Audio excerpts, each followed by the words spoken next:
The well-known leaker Anthony said on Twitter that Qualcomm is producing two variants of the Snapdragon 8 Gen 3 chip.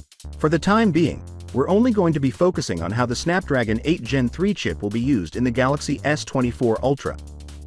According to tweeter Anthony, there are two types of Snapdragon 8 Gen 3 chips for the Galaxy phones. One type is faster, with the Cortex-X4 Prime Core operating at 3.4 GHz, and the other is a bit slower, at 3.3 GHz. This chip will be used in the upcoming Galaxy S24 Ultra smartphone everywhere it's sold, as well as in the Galaxy S24 and S24 Plus models in the US and China. The somewhat slower 3.3 GHz version of the chip will be found in Galaxy S24 Ultra phones that are offered in the US and Korea. People who haven't heard about Samsung's new Galaxy S24 phone but would be interested in purchasing it are being targeted by the company. Additionally, the most recent leak contains two actual images purporting to show the Galaxy S24 Ultra, which appears to have a gold color option. To be honest, the Galaxy S24 Ultra has been seen in numerous renders and pictures previously. These aren't the first real photos of the phone, but the most recent images emphasize the phone's gold color, complete with a matching gold frame.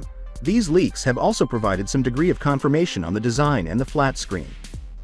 The back of the new Galaxy S24 is similar, with a matte finish and a lightweight titanium frame, but it has a flat screen rather than a curved one, which strengthens it and does away with the need for pricey screen protectors.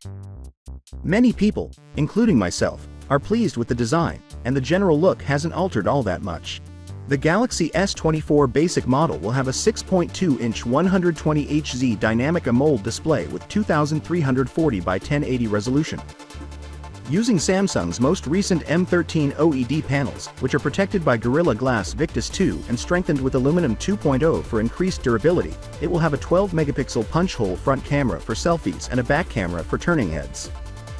The phone has three cameras: a 12-megapixel ultra-wide lens, a 10-megapixel telephoto lens, and a 50-megapixel main camera. The Snapdragon 8 Gen 3 will power it in the USA and South Korea, while the Exynos 2400 will power the European versions. With USS 4.1 technology, the tablet has 128GB or 256GB of storage options in addition to 8GB of RAM. Finally, what are your thoughts about it? So without being said, let me know your thought in the comment below, and if you are new here, please subscribe. Peace out.